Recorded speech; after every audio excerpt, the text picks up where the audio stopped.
જીવન છે આપણું ટકે છે તેની પ્રાથમિક જે જરૂરિયાતો છે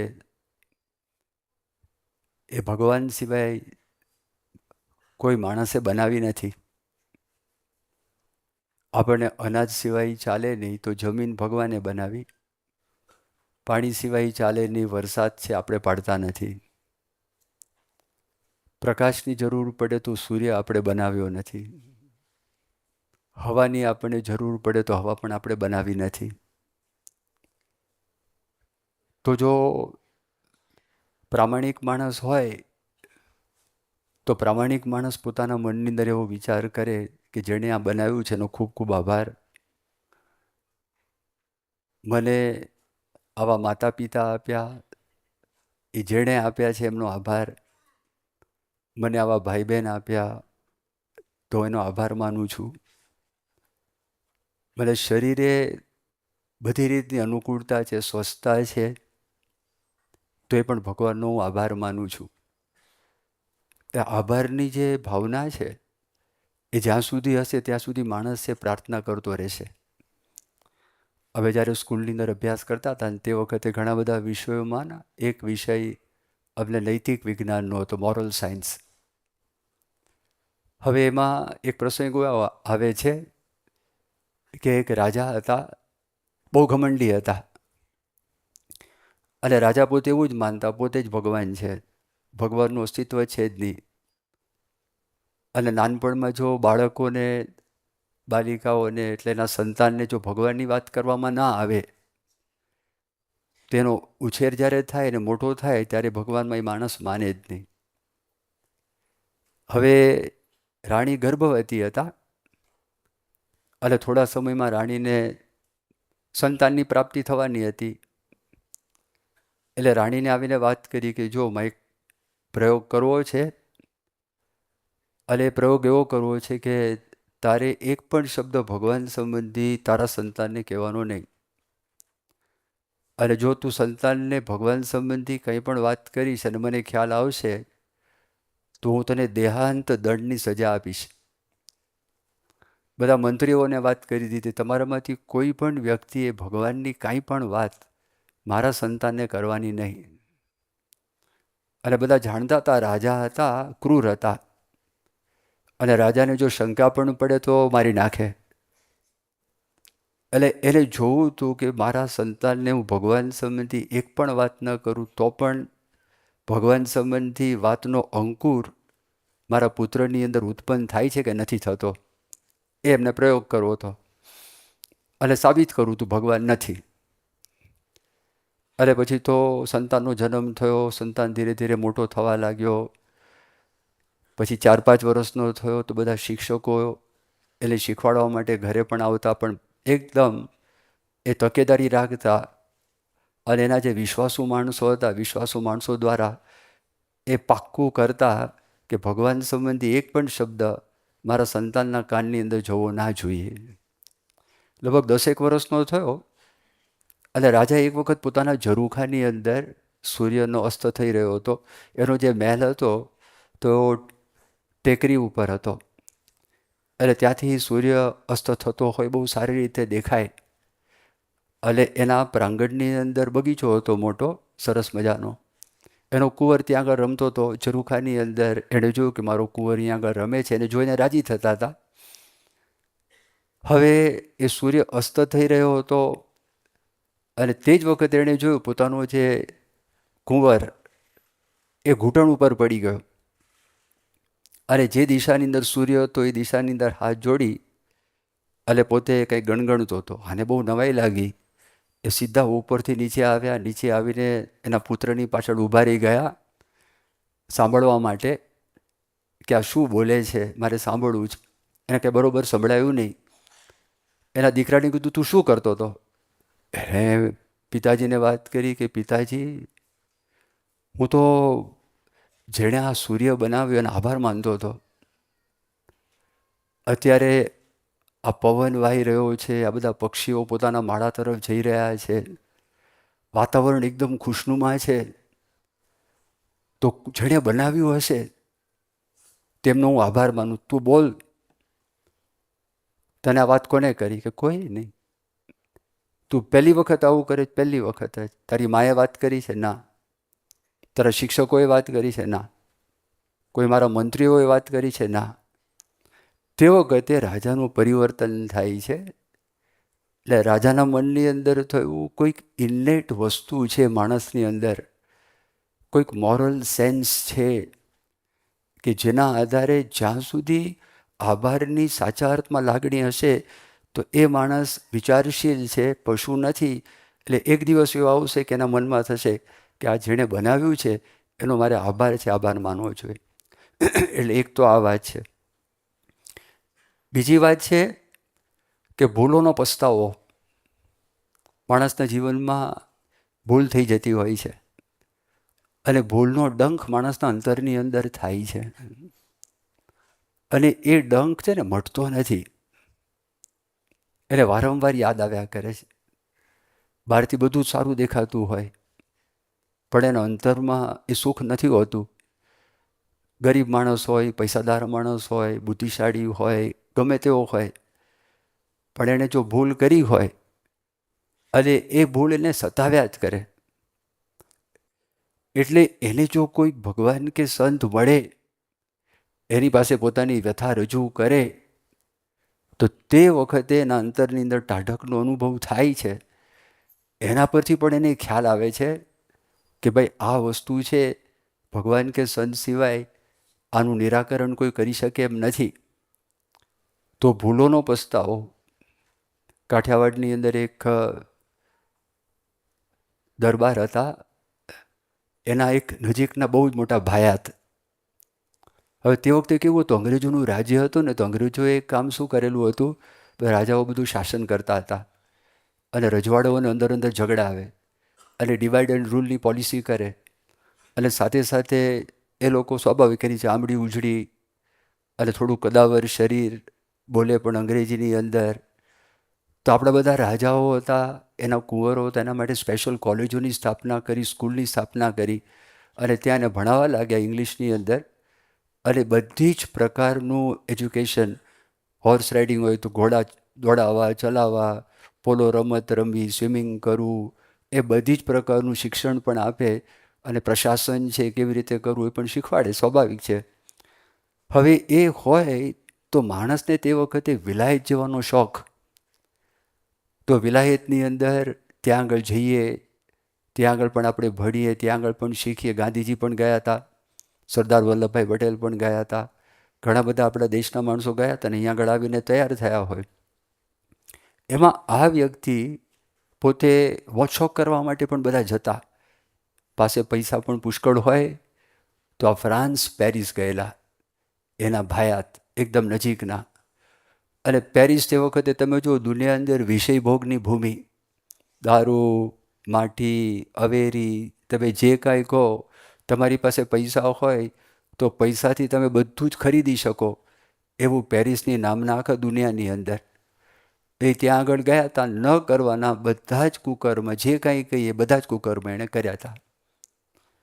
એ જુવાનીની જે હતી ને એકદમ એની મદ, તો એમાં બધું થયેલું હતું. પણ એ સાથે આવ્યું, માણસે વિષય તો ભોગવી લીધા અને ભગવાનની મૂળભૂત આજ્ઞાઓ છે, આજ્ઞાઓ પણ તોડીને લોપી. પણ આ બધી વૈશ્વિક એક તંત્ર ચાલે છે, વૈશ્વિક નિયમો છે, એ ઘણી વખત માણસને ખ્યાલ નથી આવતો. આ ટ્રાફિક નિયમનો લોપ કરીએ તો એ તકલીફ પડે, તો આ તો સનાતન નિયમો છે. તો નિયમોમાં કોઈ ફેરફાર કરે તો એને તકલીફ થયા વગર રહે જ નહીં. એટલે એ ભેગું ને ભેગું યોગીજી મહારાજ ગોંડલ આવેલા અને આખો આ પ્રસંગ છે ને યોગીજી મહારાજના જીવન ચરિત્રની અંદર પણ આની નોંધ લીધેલી છે. તો સ્વામી પાસે આવ્યા, કોઈકે વાત કરી, હરિભક્તને મળ્યા હશે કે યોગીજી મહારાજ પાસે જાઓ તો તમારા દિલમાંથી ડંખ છે ને ડંખ નીકળી જશે ને પ્રાર્થના કરજો. એકદમ દિલથી, ખરા દિલથી આવ્યા, ગોંડલ મંદિરની અંદર ભગવાન પાસે પ્રાર્થના કરી, અક્ષરદેરીમાં ગયા, પ્રદક્ષિણા કરી, યોગી બાપાને મળવા માટે ગયા અને યોગીજી મહારાજની પાસે નિષ્કપટ થયા. જેટલા પાપો કરેલા હતા, જેટલી ભૂલો કરી હતી, એ બધી જ વાતો એ યોગીજી મહારાજ પાસે રજૂઆત કરી દીધી અને એ રડી પડ્યા, ધ્રુસકે ને ધ્રુસકે. યોગીજી મહારાજે ખાલી સ્પર્શ કર્યો, શીતળ સ્પર્શ, એને પ્રતીતિ થઈ કે મારા પાપ બળી ગયા છે. એટલે જ્યાં સુધી માણસને ભૂલોનો પસ્તાવો છે ત્યાં સુધી પણ માણસ પ્રાર્થના છે એ પ્રાર્થના કરતો રહેશે. જ્યાં સુધી નિર્બળતાનો અનુભવ છે ને, તો મારા બળે કરીને આ કામ થાય એવું નથી. તે વખતે પણ ભગવાનના બળની જરૂર પડે. અર્જુન એ બાણાળી હતા, શૂરવીર હતા. અર્જુનને કોઈ મૃત્યુનો ભય નહોતો. અર્જુને લોકાંતર ગતિની ચિંતા હતી. એણે કીધું કે મારા સગાવાલા સાથે લડું છું, ગુરુજનો સાથે લડું છું, તો મર્યા પછી મારી ગતિ કઈ થશે? તો લોકાંતરની ગતિ એની તો ચિંતા એમના મનમાં હતી. પણ એ જે યુદ્ધ ચાલતું હતું, તો યુદ્ધ વખતે એ અર્જુનને એમ થયું કે ભાઈ આમાં તો મારું કામ નથી. કૃષ્ણ ભગવાનની સ્તુતિ કરે છે, પ્રાર્થના કરે છે, એમનો આશરો કરે છે, અને એમાંથી પોતે બહાર નીકળે છે. એવા અમુક પ્રસંગો આવી જાય જીવનની અંદર, જે જીવનમાં ઓટોમેટિક એના મનમાં થાય. અમે 1982ની સાલમાં પૂજ્ય ડૉક્ટર સ્વામીની સાથે બાપાની આજ્ઞાથી અમારે વિદેશની અંદર સત્સંગના પેલા માટે જવાનું હતું. તો વિચરણ કરતાં કરતાં અમેરિકામાં અમે લોસ એન્જલસ આવેલા. એટલે લોસ એન્જલસની પાસે જ બેકર્સફિલ્ડ કરીને એક જગ્યા છે, ત્યાં પણ એક હરિભક્ત રવિન્દ્રભાઈ પટેલ એની મોટલ હતી. હવે એ મોટલની અંદર પોતે ત્યાં આગળ બધું સંભાળતા હતા. એક વખત પેલા માણસો આવ્યા,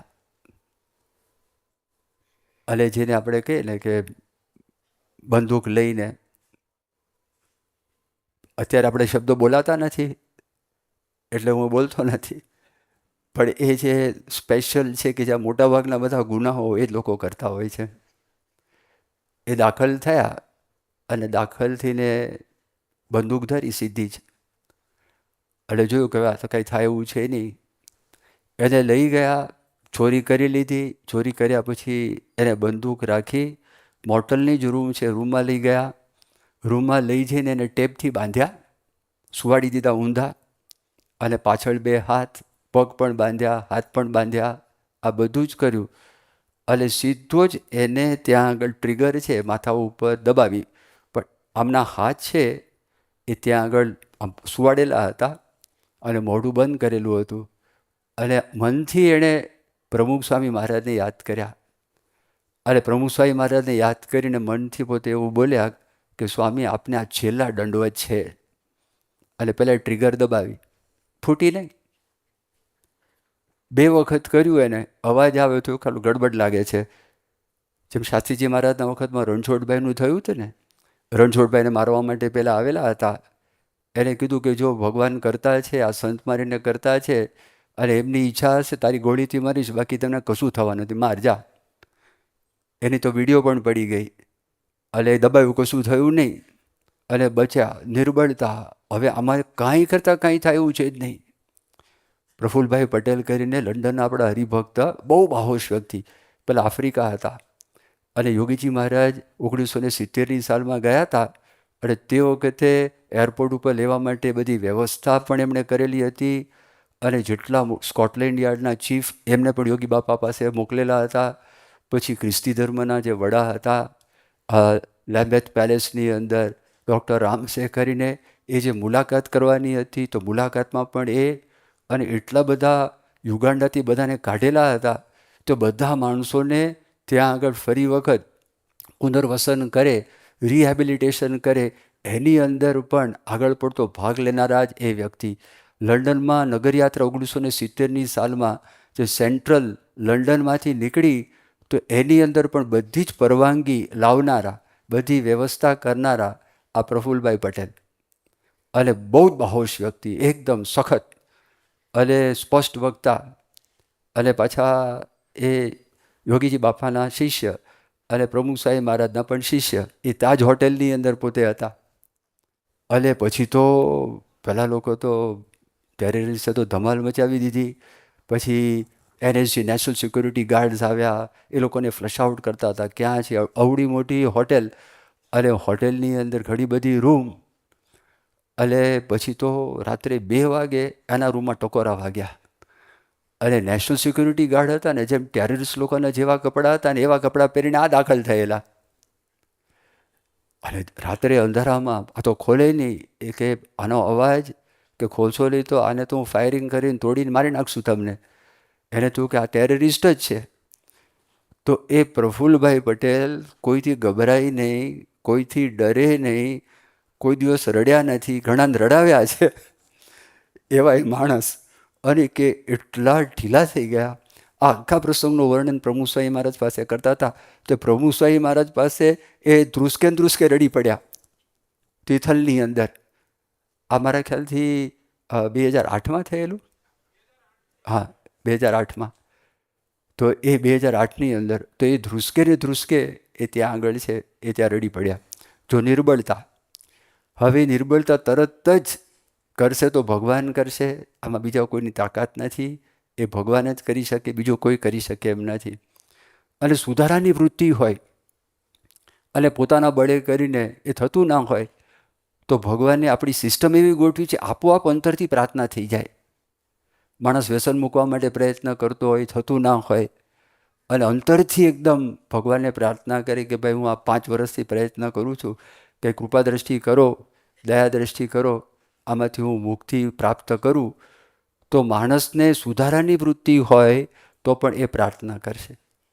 તમે બીજું જો ખરા હૃદયથી જે વ્યક્તિ પ્રાર્થના કરે છે એ બધી જ પ્રાર્થના ભગવાનને પહોંચે છે. અને ખરા હૃદયથી પ્રાર્થના આપણે જો કરી હોય, વ્યવસ્થિતપણે આપણે જો પ્રાર્થના કરી હોય તો ભગવાન સાંભળે છે, ભગવાન એનો જવાબ પણ આપે છે. ખાલી આપણે ધ્યાન એ રાખવાનું હોય છે, આપણને જે જોઈએ છે દરેક વખતે ભગવાન ના આપે, પણ આપણે જીવનમાં જે કામનું છે ને એ આપે. જેનાથી આપણા જીવનમાં દુઃખ થવાનું આપણને દેખાતું નથી, ભગવાન જુએ છે.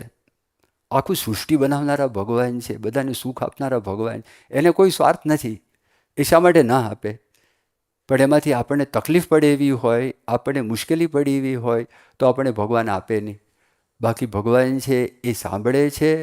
પરોક્ષની અંદર પણ તમે બધા પ્રસંગો જુઓ, સાથે સાથે સંપ્રદાયના બધા પ્રસંગો જુઓ તો સંપ્રદાયના પ્રસંગોની અંદર પણ આપણને આ દેખાય છે કે આ વાત છે એ વાત સાચી છે અને ભગવાન છે એ સાંભળે છે અને ફળે છે.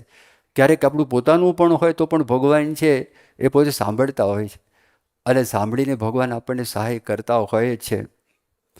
જ્યારે પહેલી વખત માણસ ચંદ્ર ઉપર ગયો ને, હવે એ ચંદ્ર ઉપર ગયો તો એ જે આખું રોકેટનું ડિઝાઇન જેમણે કરેલી હતી એ વર્નર ફોન બ્રાઉન કરીને જર્મનીના માણસ હતા.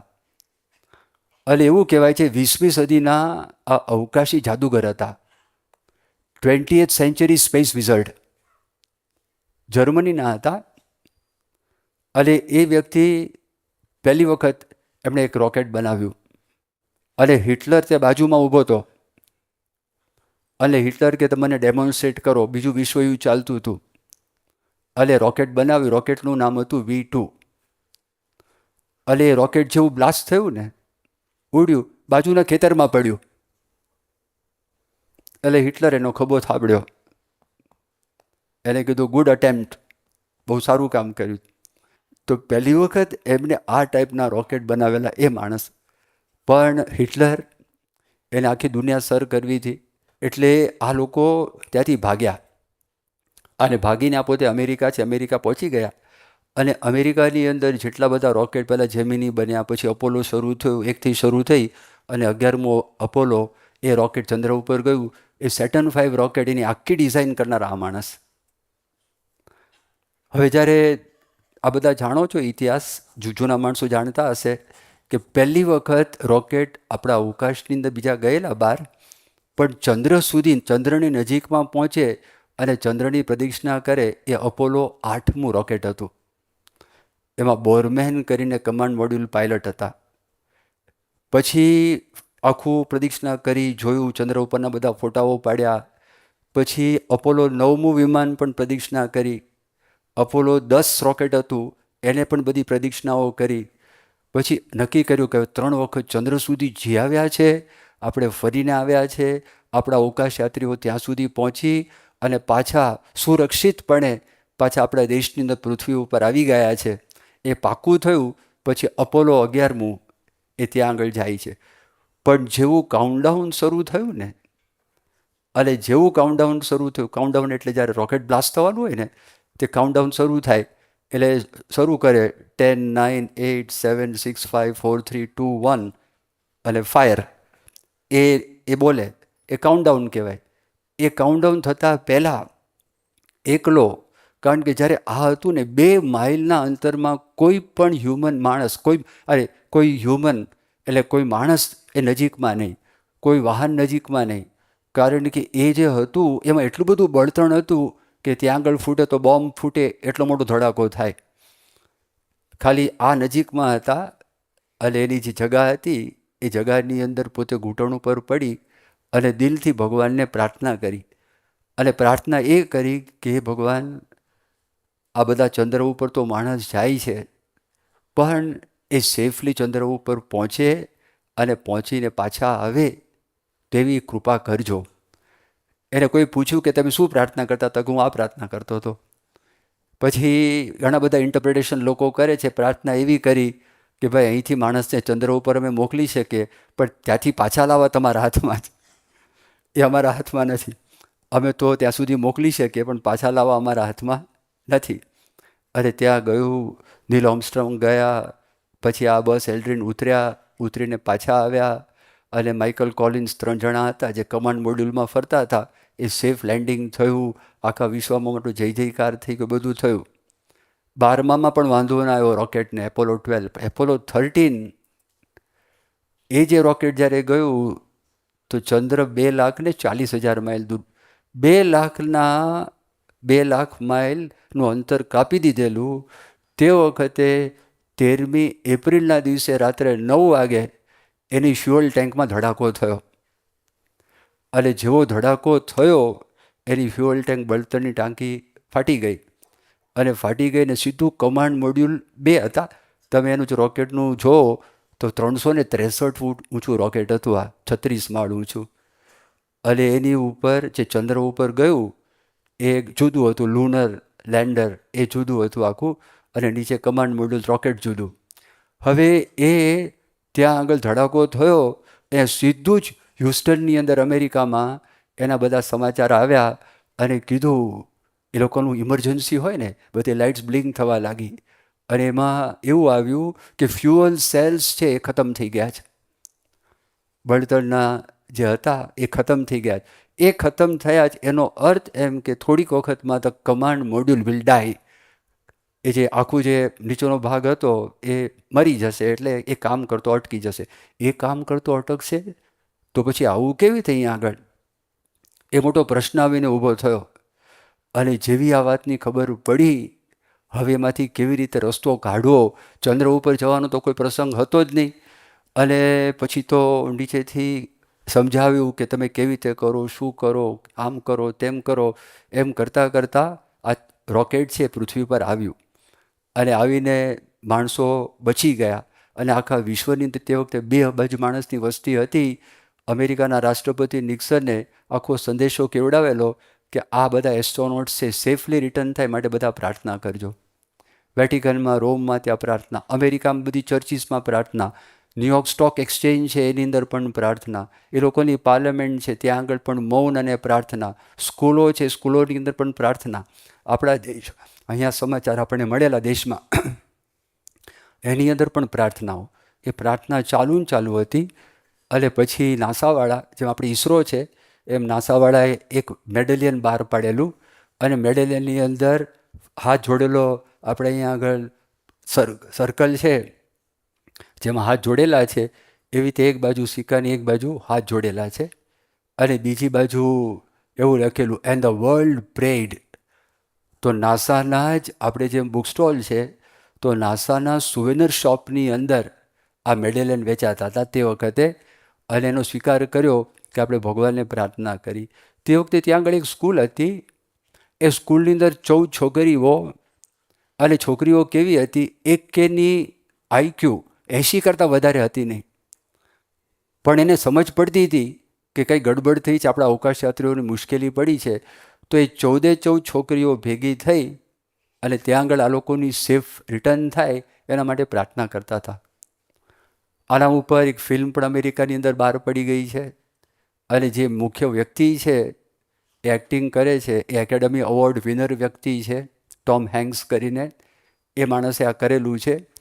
હવે બહાર બધી જે જાહેરાતો થઈ, કારણ કે વૈજ્ઞાનિક છે કે ભાઈ પ્રાર્થનાથી આપણને લાભ થયો એવું કહેતા કેટલાકને સંકોચ થાય, પણ જ્યારે આ એસ્ટ્રોનોટ્સ રિટાયર થયા તે વખતે પૂછવામાં આવ્યું ત્યારે કીધું કે અમે લોકો સાયલેન્ટ પ્રેયર કરતા હતા.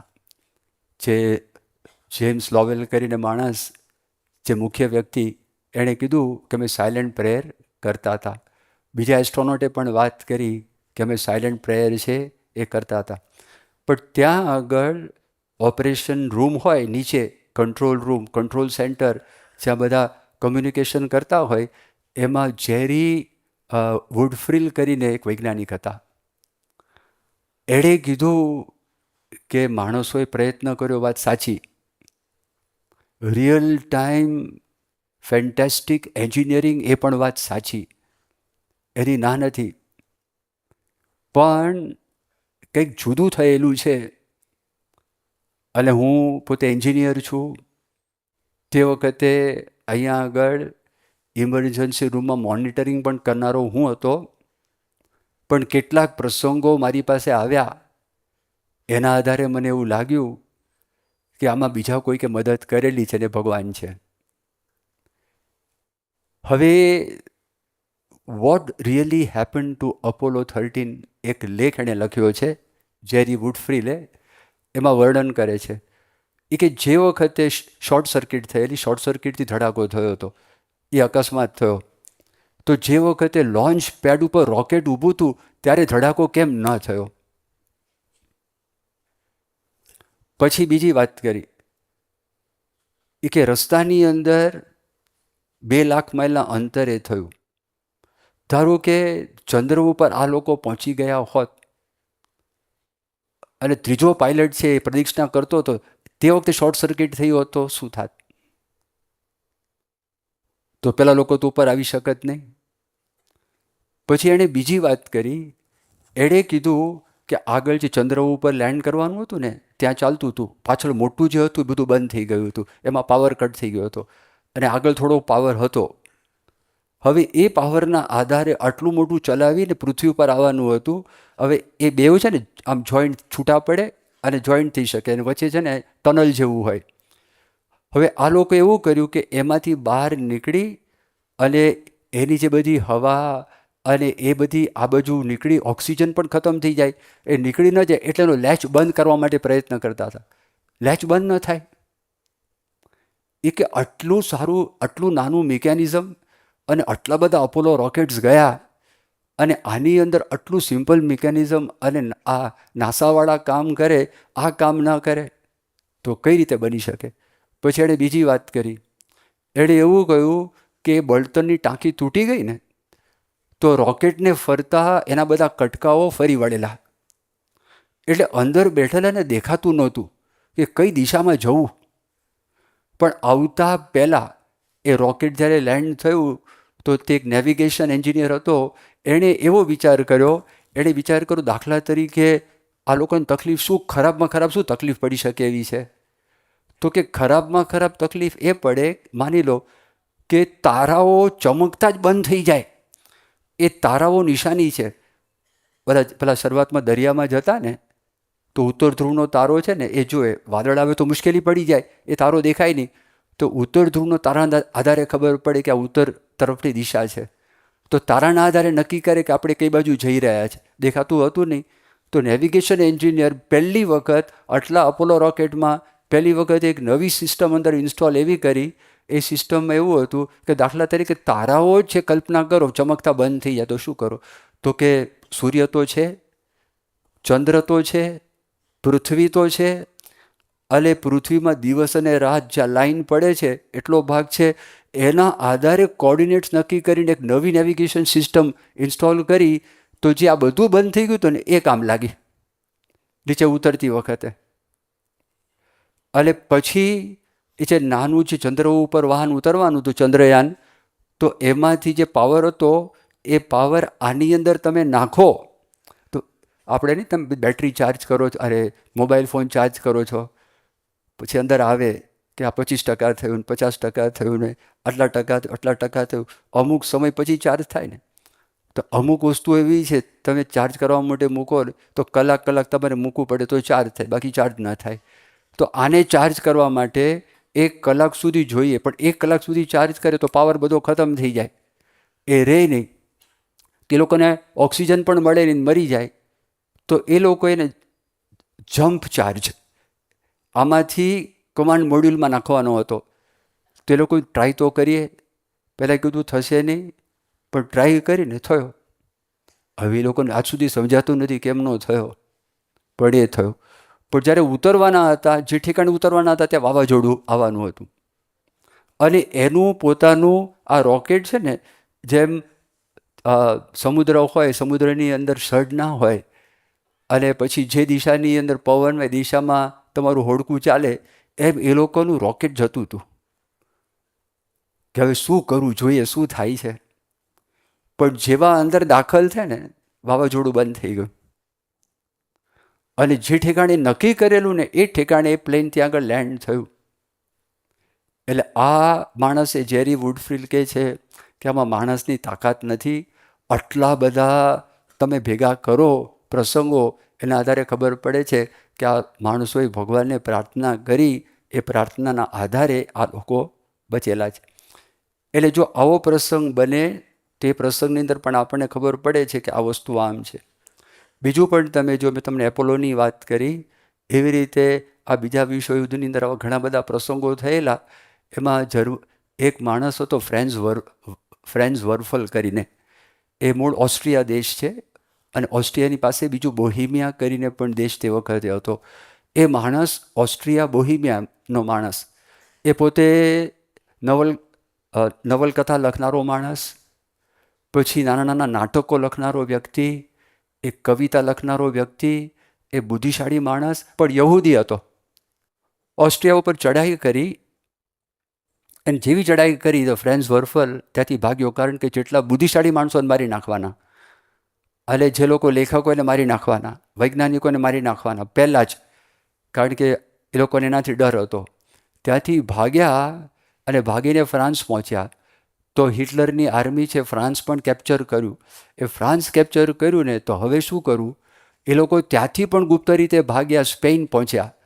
અને ત્યાં પિરેનીસ ડુંગરો છે, તો એ પિરેનીસ ડુંગરો છે, હવે એ ક્રોસ જ્યારે કરવાનું હતું ને, તો તે વખતે બોર્ડર ઉપરના જે માણસો હોય ને, સૈનિકો ઊભા હતા.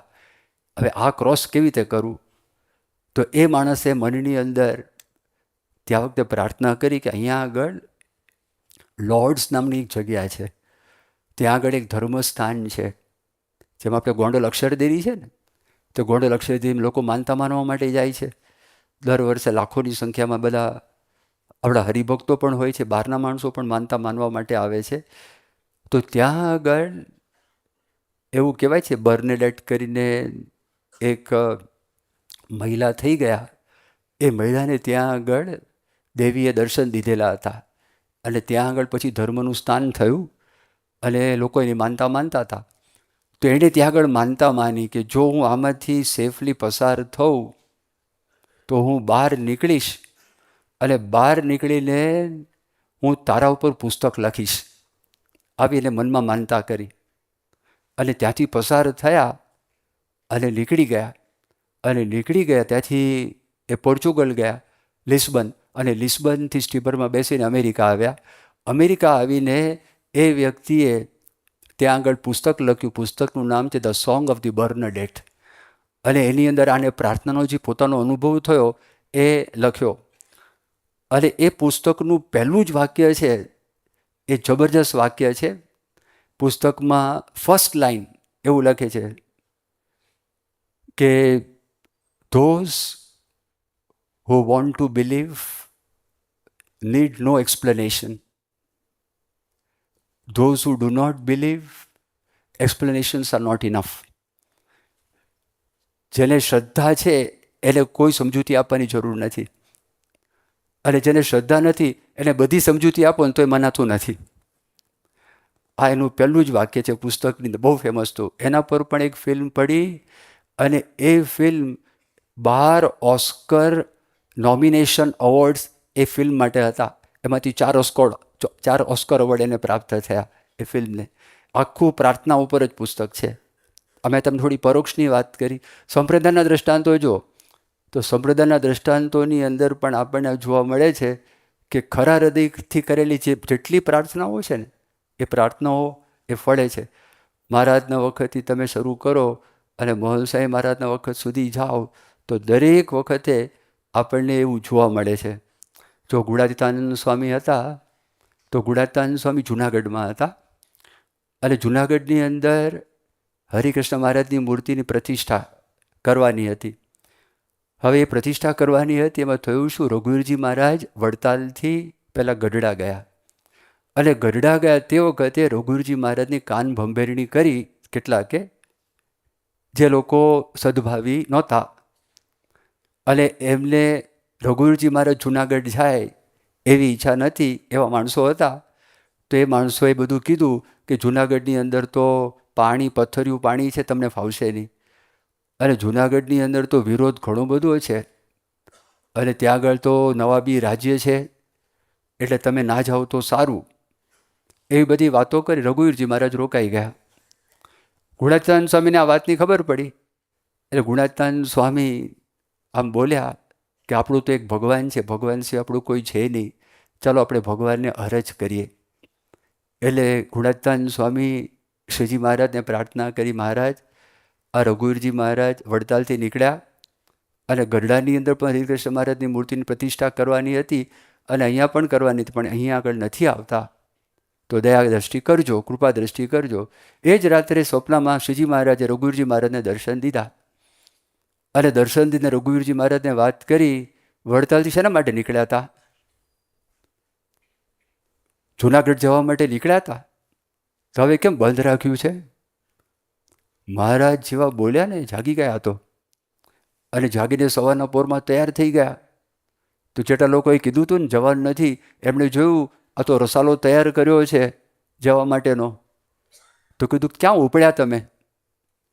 તેમણે કીધું કે ભાઈ આ તો શ્રીજી મહારાજે દર્શન દીધા છે અને હવે રોકાવા એવું છે નહીં, એ સવારના પોરમાં ત્યાંથી નીકળી ગયા. તો જો ગુણાતીતાનંદ સ્વામી દિલથી પ્રાર્થના કરી તો એ શ્રીજી મહારાજ છે, શ્રીજી મહારાજે આ પ્રાર્થના છે એ પ્રાર્થના સાંભળી. આવો જ પ્રસંગ બન્યો શાસ્ત્રીજી મહારાજના વખતમાં.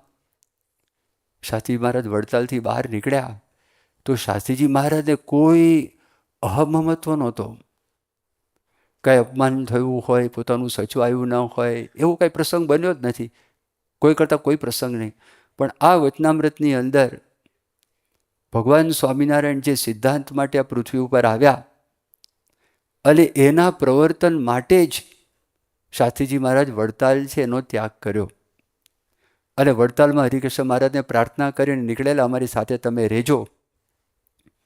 એ આપણે આખું જો જીવનચરિત્ર વાંચીએ તો આપણને ખબર પડે કેવા સંજોગો સ્વામીને હતા.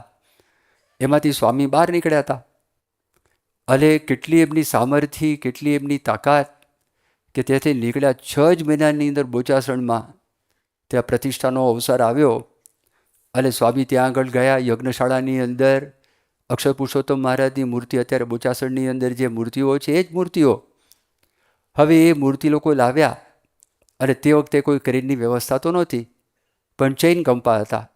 તો ચેઇન કંપાની વ્યવસ્થા, તો ચેઇન કંપાથી ભગવાન સ્વામિનારાયણની મૂર્તિ ચડી ગઈ તો શ્રીજી મહારાજની જય બોલાવી. ગુણાતીતાનંદ સ્વામીની મૂર્તિ એમના કરતાં થોડીક નાની અને વજનમાં પણ હલકી, પણ ગમે તેટલો પ્રયત્ન કરે ટસ્ટીમસ ન થાય, હલે જ નહીં. અને બધાને થયું કે આ છે શું, આપણે આટલા બધા ખેંચીએ છીએ, આ મૂર્તિ હલતી જ નથી. અને આજે આખો પ્રસંગ થયો ને, આ પ્રસંગ જેમણે નજરે જોયેલો એ વ્યક્તિ અમને આ વાત કરેલી છે. ભાદરડના કાશી કાકા અને અમદાવાદમાં રહેતા હતા અને યુકે પટેલ તે વખતે આખું જે ગુજરાતનું એસટી એના જે ચેરમેન હતા એ ચેરમેનના પી હતા યુકે પટેલ, ઉપેન્દ્રભાઈ પટેલ. એ પણ બહુ બાહોશ માણસ. એમના દીકરા શિરીષભાઈ, ગિરીશભાઈ, બંકિમભાઈ એના બધા દીકરાઓ છે. હવે એક કાશી કાકા એ વખતે હાજર હતા. આ પ્રસંગ જ્યારે બન્યો અને આ પ્રસંગની વાત એ જ્યારે અમદાવાદ મંદિરમાં આવતા એમની ઉંમર મોટી હતી અને આ બધી વાતો કરેલી. કથાની અંદર પણ બેસાડીને એમની પાસે વાત કરાવડાવેલી. એમણે કીધું જો મને આડીવાળી વાત કરતા નહીં આવડે, 2+2 એટલે હું 4 કહીશ, હું 2+2 એટલે 5 નહીં કહી શકું અને 2+2 એટલે હું -3 પણ નહીં કહી શકું. અને એટલા ખુમારીવાળા હતા, નિષ્ઠાવાળા હતા. તો એમણે આ જોયેલું નજરે કે શાસ્ત્રી મહારાજને બોલાવ્યા કે સ્વામી ગુણાત્યાન સ્વામીની મૂર્તિ ચડતી જ નથી. ત્યારે સ્વામી શાસ્ત્રીજી મહારાજ સ્વામી પાસે હાથ જોડ્યા કે સ્વામી આપના માટે વડતાલથી નીકળ્યા છે અને આપના માટે આ બધા માન અપમાન છે, માન અપમાન સહન કર્યા છે, તો આપ દયા દ્રષ્ટિ કરો, કૃપા દ્રષ્ટિ કરો અને આપ બિરાજો. અને સ્વામીએ પેલી નાનો કોશ હતી એ મૂર્તિ નીચે સહેજ આમ નાખી અને કીધું ઉપાડો. તરત મૂર્તિ ઉપડી ગઈ અને મૂર્તિ ત્યાં આગળ પહોંચી ગઈ અને એ સ્થાનમાં બેસી ગઈ. 1972ની સાલમાં પ્રમુખ સ્વામી મહારાજે સ્પેશિયલ ટ્રેનની યાત્રા નીકળેલી અને સ્પેશિયલ ટ્રેન યાત્રામાં લગભગ 900 જેટલા હરિભક્તો હતા અને 100 જેટલા સંતો હતા અને 16 ડબ્બાની ગાડી હતી ટ્રેન. હવે એમાં બધાને પીરસવાનું, બધાને કનેક્શન, 16 ડબ્બાનું કનેક્શન હતું અને બધામાં સ્પીકર મૂકેલા. પ્રમુખ સ્વામી કથા કરે, બધા ડબ્બામાં સંભળાય અને બધા બોમ્બેના કિશોરો અને યુવકો પીરસવાની સેવા કરતા હતા. એમાં એક બહુ બળ્યો હતો. હવે સ્પેશિયલ ટ્રેન હોય ને તો એક્સપ્રેસ ટ્રેનને પહેલાં જવા દે, મેલ ટ્રેનને પહેલાં જવા દે, પણ સ્પેશિયલ ટ્રેનને સૌથી છેલ્લો નંબર લાગે. પહેલાં તો સરકારની બધી ટ્રેનોને આ તો તમે પેલી કરેલી હોય એટલે ધીમી ધીમી જાય વચ્ચે, પછી ત્યારે ફાસ્ટ ઉપડે, ત્યારે ફાસ્ટ ઉપડે. ત્યારે એક બળ્યો છોકરો નાસ્તા માટે નીકળે ને સવારે, ટોપલો એક હાથમાં ટોપલો, એ ચાલુ ટ્રેનને નીચે ઉતરે અને ચડી જાય પાછો બાજુના ડબ્બામાં આપે. હવે પછી બાપા પાસે ફરિયાદ કરી બીજા યુવકોએ કે સ્વામી એક છોકરો હતો, એનું નામ નથી કહેતો, તો એણે કીધું કે સ્વામી આ આવું કરે છે. પછી કીધું સ્વામી કે તમે એને સમજાવ્યું નહીં, તારે ન કરવું જોઈએ આવું. એણે કીધું સ્વામી સમજાવે તો ખરું, પણ એ એમ કે છે ને કે બાપા બેઠા છે ને, આવું બોલ્યા. એટલે પ્રમુખ સ્વામી કીધું બાપા તો બેઠા છે પણ બાપાએ બુદ્ધિ નથી આપતી. બાપા તો બેઠા છે પણ બાપાએ બુદ્ધિ નથી આપી કે ચાલુ ટ્રેન ન ઉતરાય, ન ચડાય, નિયમનું પાલન કરવું પડે. એટલે આ તો કંઈક આવું કંઈક થાય અથવા બીજું કંઈક થાય તો જેટલું ભગવાને બુદ્ધિ આપી છે આપણે બધા પુરુષાર્થ પ્રયત્ન કરવાના છે અને એમને આ મહેનતરૂપી ભક્તિ આપણી કરાવી છે. તમે અત્યારે જો હાર્ટની હોસ્પિટલ છે તો હાર્ટની હોસ્પિટલની અંદર આપણે ત્યાં આગળ તેજસભાઈ છે, તો તેજસભાઈ બહુ જ સિનિયર ડૉક્ટર કહેવાય, બહુ સિનિયર ડૉક્ટર કહેવાય. અને એનો જે આખો પ્રભાવ, ડૉક્ટર નિકુલભાઈ છે ને, એ નિકુલભાઈ એ પણ ઇન્ટરવેન્શનલ કાર્ડિયોલોજિસ્ટ છે અને એમને પણ અત્યાર સુધીમાં લગભગ 8-9 હજાર તો એન્જિયોગ્રાફી અને 2-4 હજાર એન્જિયોપ્લાસ્ટી તો કરી લીધી છે. પણ એ 2-3 વર્ષ માટે આમની પાસે તેજસભાઈની પાસે એ જોતા હતા. તો એનું હોસ્પિટલની અંદર ખાલી હાજરી, એની ઉપસ્થિતિ અને એ જે બધું ઇન્સ્ટ્રક્શન આપે અને જ્યાં એમને અમેરિકામાં ટ્રેનિંગ લીધેલી કેટલાક વર્ષો માટે સારામાં સારા ડૉક્ટરોની પાસે. હવે એમના પપ્પા મધુભાઈ એ પણ કાર્ડિયોલોજિસ્ટ, પણ ઇન્ટરવેન્શનલ કાર્ડિયોલોજિસ્ટની ફિઝિશિયન. હવે એ નાની ઉંમરની અંદર પત્ની ધામમાં જતા રહ્યા. હવે આ છોકરો નાનો તેજસને મોટો કરવાનો હતો, પણ ખબર નહીં પૂર્વના સંસ્કારી આ જીવ, તેમણે તે વખતે જ નક્કી કરેલું. તેના કપડાં છે ને સફેદ જ કપડાં પહેરતા અને કેટલું ખાવાનું વર્ષો સુધી, બહુ મોટી ઉંમર, મતલબ 2-1 વર્ષ થયા હશે હમણાં, મધુભાઈ અમુક શરૂ કર્યું. વર્ષો સુધી ખાલી સુરણ, બાફેલા મગ, ભાત, દહીં, ઘઉં નહીં, એક જ પ્રકારનો ખોરાક એનો, અને રેગ્યુલર એક્સરસાઇઝ કરે, આ બધું કરે. હવે થયું શું, એનું ગામ સોજિત્રા, આ 6 ગામના પટેલ. તે સોજિત્રાની અંદર એ દર અઠવાડિયે એક વખત ત્યાં આગળ બધાને ફ્રી ટ્રીટમેન્ટ આપવા માટે જાય. તો ક્રમ પ્રમાણે ત્યાં આગળ ગયા હોય અને એની પાસે જે સામાન્ય મેડિસિન્સ હોય, મેડિસિન્સ બધી લઈને ગયા હોય. આણંદ નજીકમાં હોય તે ત્યાંથી કંઈ દવા મગાવને તો થઈ શકે. એમાં થયું શું, આપણે 29 સેક્ટરમાં ગોવર્ધનભાઈ, જેને ત્યાં પ્રમુખ સ્વામી મહારાજનો ઉતારો ઘણી બધી વખત થયેલો છે, તો એ ગોવર્ધનભાઈ તો એમના દીકરા રમેશભાઈ સૌથી મોટા, એ લોકોનું મૂળ મૌધા ગામ. અને રમેશભાઈ મોટા, પછી જ્યોતિન્દ્રભાઈ અને ઘનશ્યામભાઈ, 3 દીકરાઓ, 3 અમેરિકામાં છે. અમેરિકામાં ત્યાં આગળ એરિઝોના સ્ટેટમાં પોતે ટુસાન કરીને જગા છે, ત્યાં રહે છે એ લોકો. તો રમેશભાઈ છે ને એના મિત્ર મધુભાઈ થાય.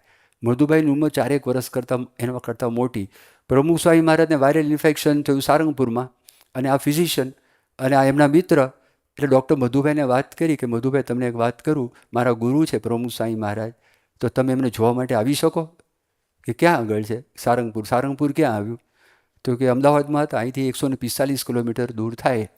તો કે હું આવું, વાંધો નહીં.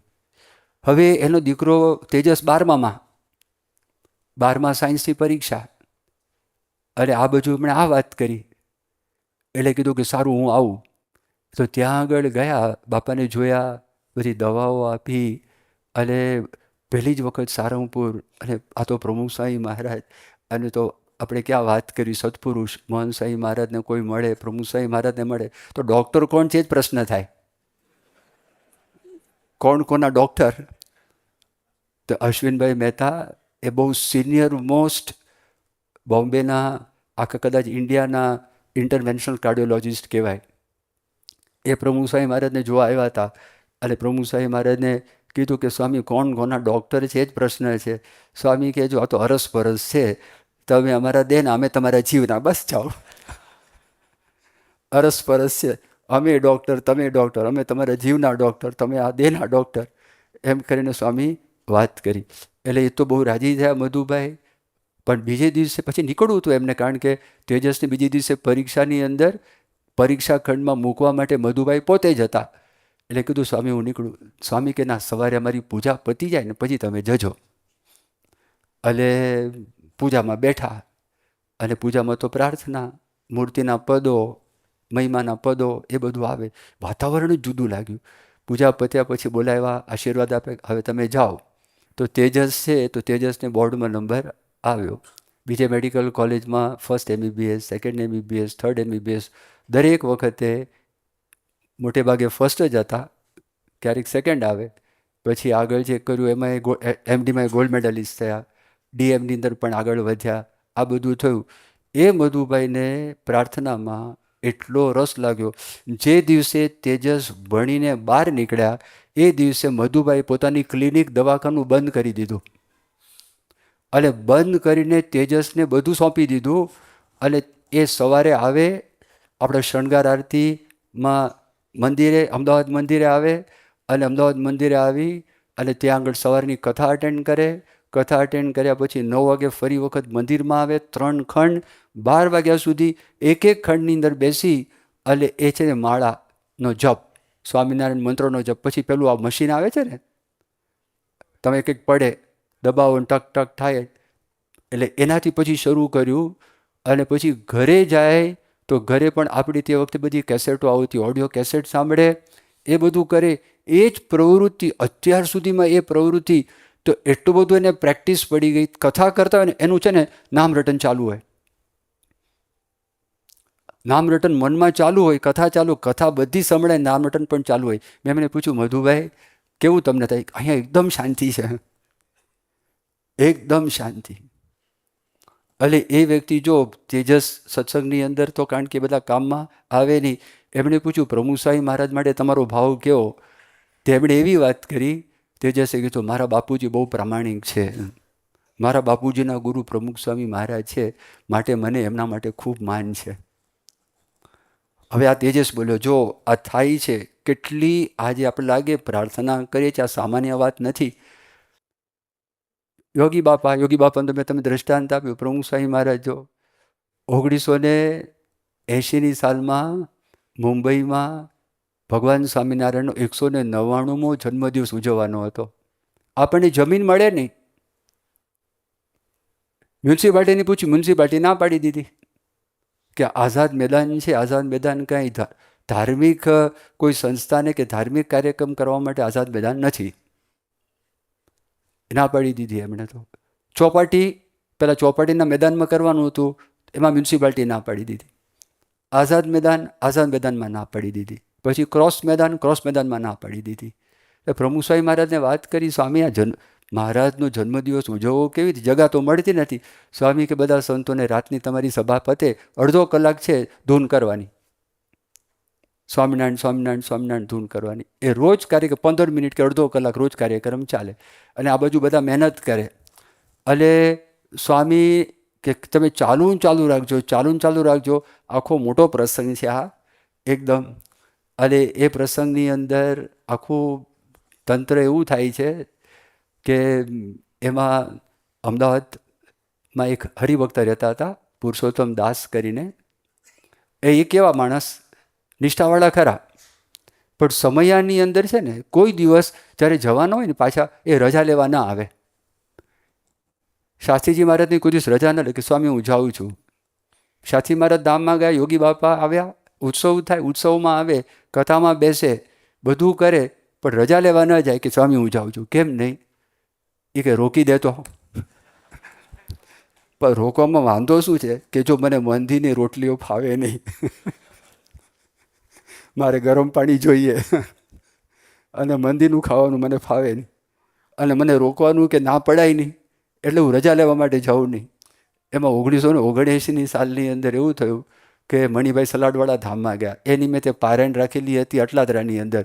હવે એના મિત્ર થાય એટલે પારાયણમાં ગયેલા.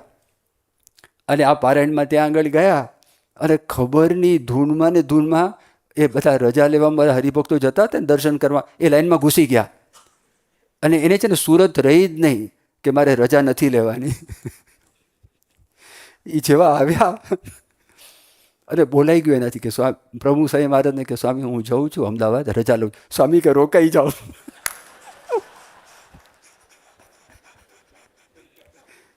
એને કીધું મારે આ રોકાવાનું કીધું, ઉપાધિ થઈ. સ્વામી તો બીજે દિવસે નીકળવાના હતા. સ્વામી કે રોકાઈ જાઓ, તમારે મારી સાથે આવવાનું છે. હવે જિંદગીમાં કોઈ દિવસ શાસ્ત્રીજી મહારાજે કીધું નહોતું, કોઈ દિવસ યોગીજી મહારાજે કીધું નહોતું, અને અત્યારે આ પ્રમુખ સ્વામી કહે છે કે તમે મારી સાથે આવો. એ તો બિચારા અટલાદરા મંદિર નીચે પગે થયા હતા, ત્યાં બાપાની ગાડીમાંથી જવાના હતા, એટલે થેલી લઈને ઊભા હતા. તો એક સેવક સંત હતા, ઓળખે ને તો ગમત કરે. એ કે દાસ શું કરવા ઊભા છો? તે ઠાવકાઈથી કે તમારી ગાડીમાં આવવાનું છે. તો આકળાયા, આ ગાડી છે, આ ગાડી તો ભરેલી છે, આ ગાડીમાં આવવાની કંઈ જરૂર નથી, અહીંથી જ્યાં સ્વામી જવાનું ત્યાંથી નીકળી જાઓ.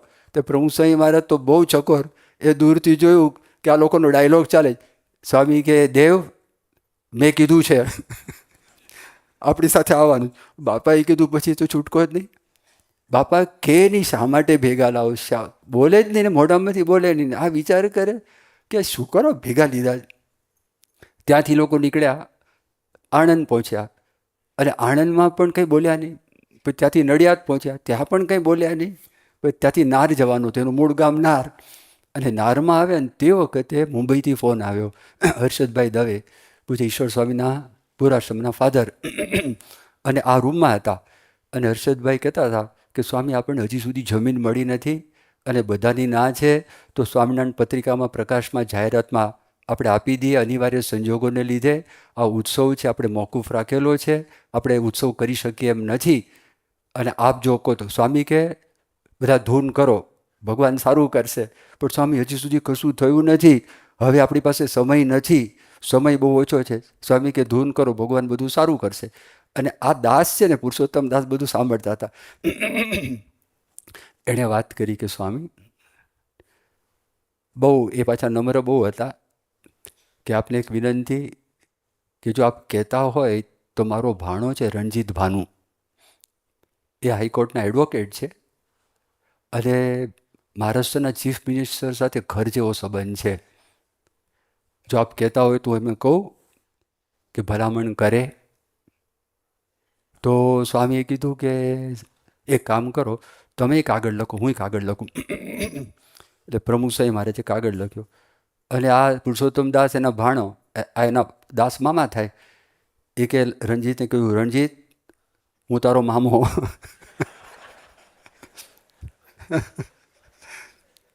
અરે તને ખબર નહીં હોય, પણ આ પ્રમુખ સ્વામીના ગુરુ શાસ્ત્રીજી મહારાજ, તું જ્યારે નાનો હતો ત્યારે તને વર્તમાન એણે ધરાવ્યા છે.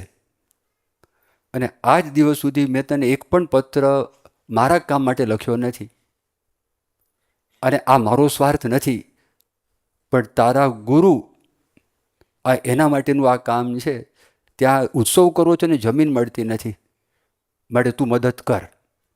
હવે મામાનો કાગળ આવ્યો, એને કીધું કે આ તો once in a blue moon જેવું છે, એકદમ ઓચિંતો કાગળ આવ્યો છે અને મામાનું કામ કરવું પડશે.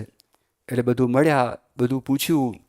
તો એક રમણીકભાઈ ઠક્કર હતા, પછી હર્ષદભાઈ દવે, પછી કોઠારી બાપા પોતે, એટલે બધા જ પ્રયત્ન કરતા હતા અને બધે ઠેકાણે વાત તો હતી જ, એટલે બધાનું પ્રેશર તો હતું જ. પછી ત્યાં આગળ જે ક્રોસ મેદાન હતું ને, તો એ ક્રોસ મેદાનની અંદર અલગ અલગ બધા ક્લબના જગાઓ હતી. એમાં ગોવન્સ ક્લબની જગા હતી, લગભગ 10,000 સ્ક્વેર મીટર કે એવી જગા હતી. અને રણજીત ભાનુ ત્યાં આગળ ગયા અને જઈને વાત કરી કે ભાઈ આવી રીતે આ આગળ સ્વામિનારાયણ સંસ્થા છે, બોચાસણવાસી BAPS સ્વામિનારાયણ સંસ્થા, તો એમને આ જમીન જોઈએ છે ઉત્સવ માટે. કીધું કે અમે તો અમારો નિયમ છે, અમે કમિટીએ પસાર કર્યું છે અને કમિટી નક્કી કર્યું છે કે આ જમીન આપણે આપવાની નથી કોઈ ધાર્મિક સંસ્થાને. આણે કીધું કે કમિટીવાળાએ નક્કી કર્યું છે. એમાંથી કમિટીના એક મેમ્બર આ રણજીત ભાનુના અસીલ ક્લાયન્ટ. તો કમિટી તમે લોકોએ ભેગા થઈને નક્કી કર્યું છે તો તમે ભેગા થઈને નક્કી કરી શકો. એ તો ખબર હતી પ્રમુખ સ્વામીને, તો શા માટે દાસને રોકે અને હું કરો ભેગા ફેરવે. અને